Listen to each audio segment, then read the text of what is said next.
Hello and welcome to IBTimes TV. I'm Marisa Christian.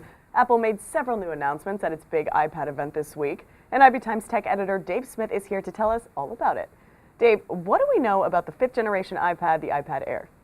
Well, first of all, that it is called the iPad Air, which is something that nobody was really expecting. But everything else is basically what we were expecting. We were expecting it to be thinner, lighter, and basically to have a form factor that better closely resembles the iPad mini. In that it is easier to hold, it has less tapered edges, it has symmetrical speaker grills, and it is basically really, really light. It's actually lighter than we thought it would be. It's just 1 pound. We were thinking it would be a little more than that, and it's not, so that's really nice. It's really easy to hold in one hand. And that is pretty much what is new. I mean, everything else is pretty much the same besides a new processor, the A7, and its new co-processor, the M7. Besides that, some new battery life or improved battery life on a smaller battery, which is pretty impressive. The display is just the same. The experience is just the same. So, and it's the same price point too. Yeah, when will it go on sale and how much will it cost? Well, it'll go on sale next Friday, November 1st. And it will go on sale starting at $499, and it'll range up to $929 for the highest end model with cellular capabilities and LTE. So it wasn't all about the iPad Air yesterday at the big event. Tell me about the revamped iPad mini.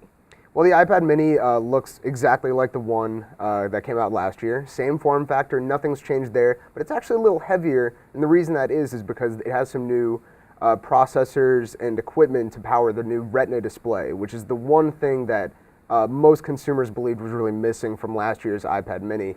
The Retina display is it's the same display that's actually on the new iPad Air, crammed into a smaller display size, so it looks really bright and dense and very vibrant and sharp. It has very sharp quality.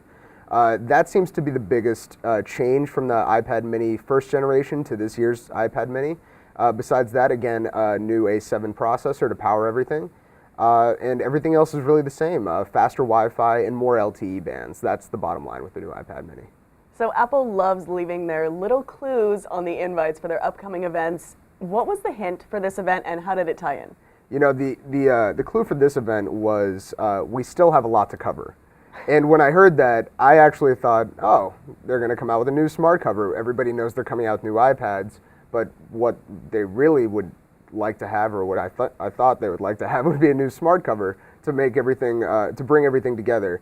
Microsoft Surface, even though it has not been doing that well critically and in sales, the one thing that Microsoft did get right with its own tablet is that it has an accessory, which is a case, a cover, and a keyboard, and also a stand. Microsoft was smart in this way to know that tablet users like to be able to put their tablet in different positions, but also to use it sometimes as a laptop. So with this event, we actually thought we still have a lot to cover, was hinting at a cover that might have a keyboard in it.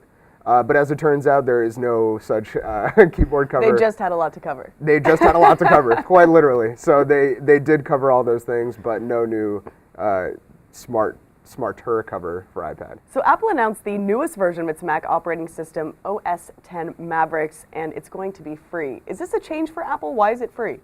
Well, I think one thing that they're realizing is that they don't need to sell their software anymore.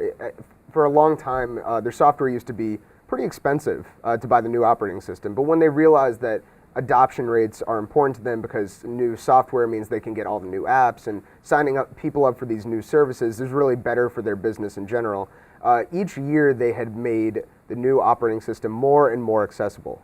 Recently, with the release of Lion and then Mountain Lion, they decided to make it about $20 and a download that was over the air instead of something that you had to actually go into a store and buy the software and install it into your computer the way things used to be.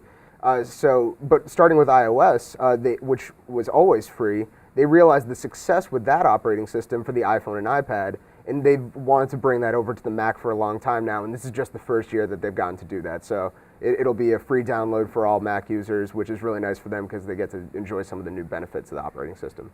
So what else did Apple announce yesterday that we haven't covered? Well, besides OS X Mavericks and the two new iPads, there are some new pieces of Mac hardware to go along with the new Mac software, including the new Mac Pro, which was given a sneak peek in June, but we really saw it in more detail yesterday. It's an extremely powerful computer. It's still Apple's fastest and most powerful Mac. that they do make. It is about an eighth of the size of the previous generation. It's about twice to 4 times as fast in general. It can really push itself. So it's a really exciting computer. That costs about $3,000. And beyond that, they updated their MacBook Pro lines, the 13-inch and 15-inch Retina MacBook Pro, with some new processors to make graphics really pop and really flow freely on the computer. Graphics were a problem on last year's computer, and now they're doing great. And that was really it. Besides that, we also saw some new software go free besides OS X Mavericks. We saw iWork and iLife applications, including Pages, Numbers, and Keynote for iWork, and the GarageBand and iMovie and iPhoto for iLife. All those applications are now free with any new iOS device, any new Mac device. So Apple is really trying to push the idea of, buy our expensive tablets and buy our expensive hardware, but we want you to have the software. So we're giving it to you for free because we believe you can do great things with it. So that was their big event yesterday, and they did have a lot to cover, as it turned out. Well, Dave, we both know you'll be first in line for the iPad Air, I'm sure. Maybe. I don't know. I'm still thinking about that iPad mini. It's really nice looking, and it's a really great tablet. And both are about the same weight, about the same width. It's like, would you rather have a bigger screen or not? There's a lot to decide.